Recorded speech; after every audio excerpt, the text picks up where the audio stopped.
চোরের বাচ্চা!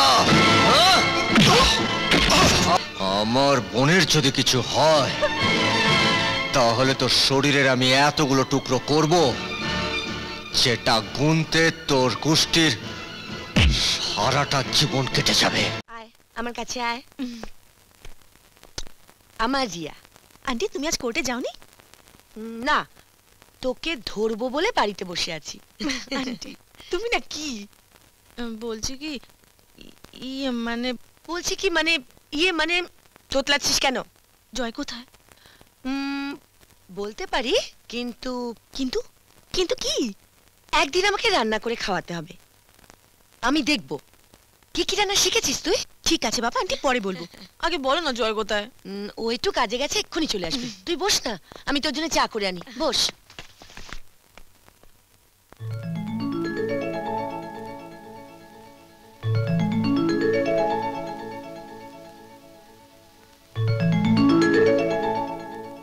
কে?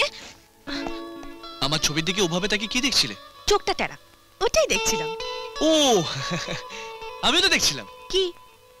তোমার নাকটা বোচা। আমার নাকটা বোচা? হ্যাঁ। আমায় তুমি নাক বোচা বললে? হ্যাঁ।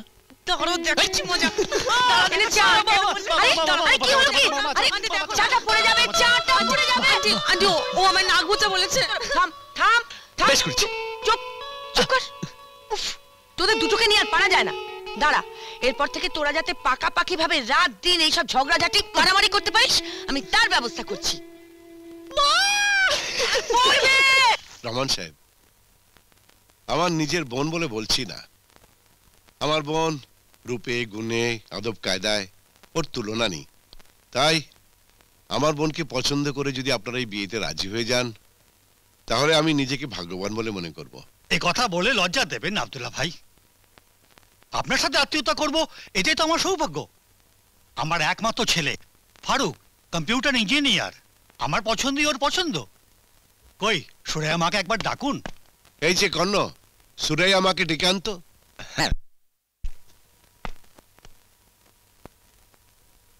এই সুরাইয়া, এখনো দাঁড়িয়ে আছিস? তৈরি হসনি? কি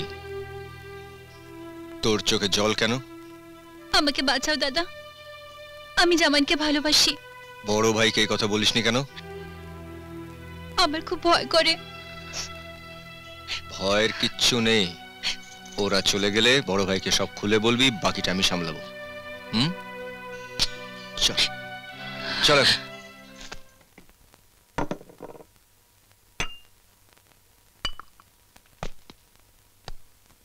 আদাব। কে রে সুরাইয়া, এই বিয়েতে তোর মত আছে তো? বড় ভাইকে জানা। আরে চুপ করে আছিস কেন, বল না। সুরাইয়া, তোর কি এই বিয়েতে কোনো আপত্তি আছে? মানে আমি রহমান সাহেবকে কথা দিয়ে ফেলেছি তো। ভাইজান তুমি আমার সব, তুমি যা করবে আমার মঙ্গলের জন্যই করবে। মাশাআল্লাহ। আমি যাই। কর্ণ, ছোট বোনের বিয়ের সমস্ত দায়িত্ব আমি তোমাকেই দিলাম।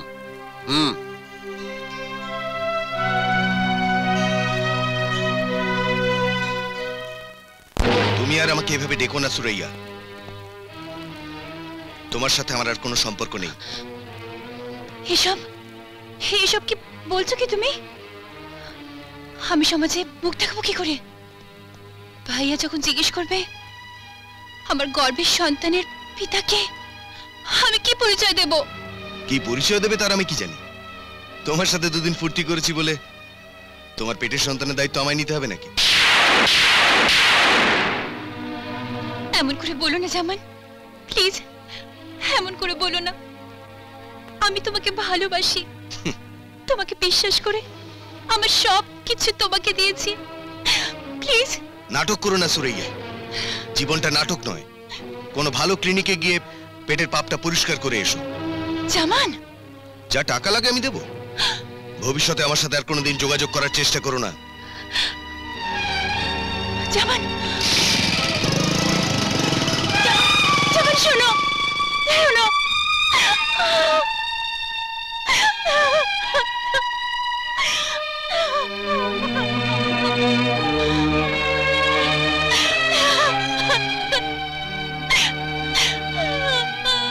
হ্যাঁ? কি হয়েছে কি?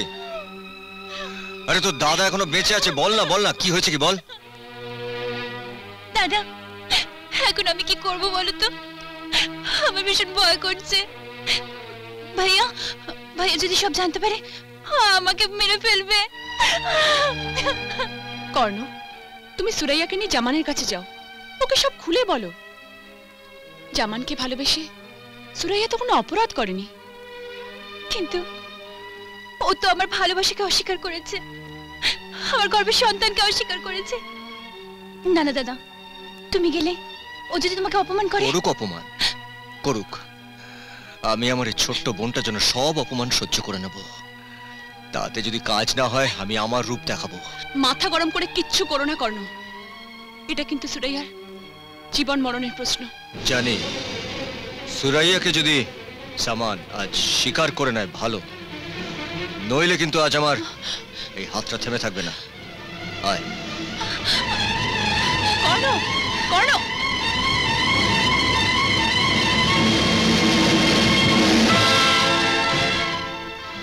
এ কি আপনারা? খুব অবাক হয়ে গেলে বলে মনে হচ্ছে। আমার বোনের সঙ্গে তুমি এরকম ব্যবহার করছো কেন? কি ব্যবহার করেছি? ও তোমার সন্তানের মা হতে চলেছে। কি সব বাজে বাজে কথা বলছেন? কোনো প্রমাণ আছে? প্রমাণ? তুমি তো ওকে একদিন ভালোবাসতে। ওটা সুরাইয়ার ধারণা, আমি ওকে কোনোদিনই ভালোবাসিনি।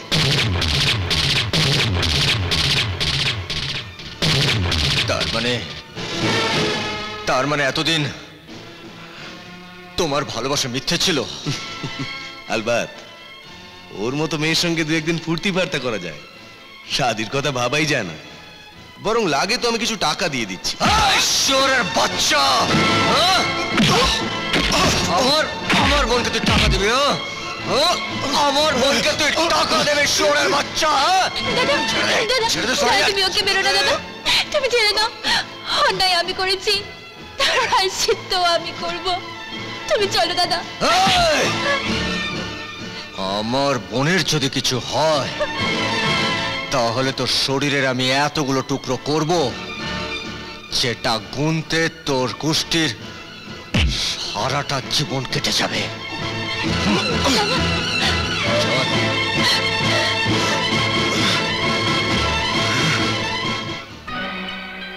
এই কথা দাদা জানতে পারলে সমাজে দাদার মাথা হেট হয়ে যাবে। যদি রেগে গিয়ে দাদা জামানকে মেরে ফেলে তাহলে দাদা সাজা হবে। এসবের জন্য আমি দায়ী, আমি দায়ী, আমি দায়ী। সুরাইয়া, এই সুরাইয়া, এত বেলা হয়ে গেল এখনো ঘুমিয়ে আছিস? ওঠ, উঠে পড়। এই সুরাইয়া, সুরাইয়া, সুরাইয়া,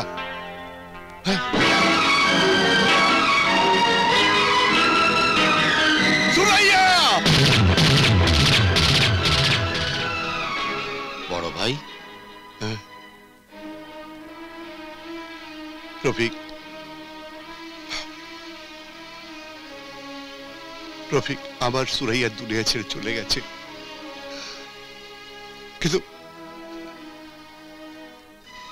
কিন্তু আমি কিছুতেই বুঝতে পারছি না ও কেন আত্মহত্যা করলো, ও কেন আত্মহত্যা করলো। জামান নামে একটা ছেলের সাথে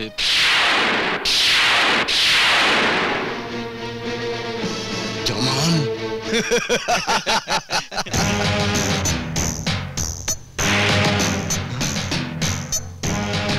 তোমাদের মধ্যে জামান কে? এই তো, এই ছেলেটার নাম জামান।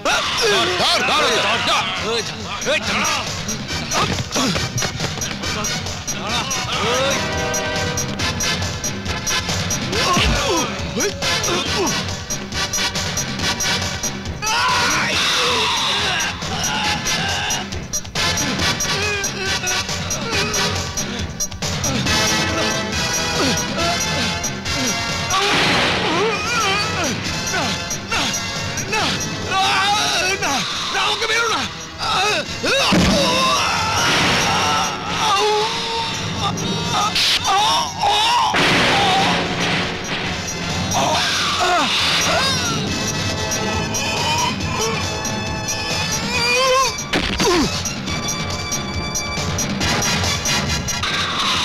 তুমি কেন বুঝতে পারছো না বড় ভাই যে তুমি রাস্তার উপর মার্ডার করেছো? তুমি কদিনের জন্য গা ঢাকা দাও, নইলে পুলিশ তোমাকে ধরবে। কিন্তু কিন্তু আমি তো কোনো অপরাধ করিনি। আমি আমি অপরাধীকে উপযুক্ত শাস্তি দিয়েছি। সেটা তুমি ভাবছো, কিন্তু আইন তো তা ভাববে না। পুলিশ তোমার নামে ওয়ারেন্ট বার করবে, তোমাকে পাগলের মতো খুঁজবে, দরকার পড়লে এই বাড়িতে চলে আসবে। আমি দয়া করে বলছি তুমি তুমি কদিনের জন্য গা ঢাকা দাও। না, আব্দুল্লাহ কাউকে ভয় পায় না। রাতের অন্ধকারে পালিয়ে যাওয়ার মতো লোক আমি নই। কিন্তু বড় ভাই মিস্টার আব্দুল্লাহ, মিস্টার আব্দুল্লাহ, জামানকে প্রকাশ্য দিবালোকে খুন করার অপরাধে আমি আপনাকে গ্রেফতার করছি। আমি যে খুন করেছি তার কোনো প্রমাণ আছে আপনার কাছে? জয় চৌধুরী নিজের চোখেই হত্যাকাণ্ড দেখেছে। আপনি আসুন আমার সাথে, আসুন।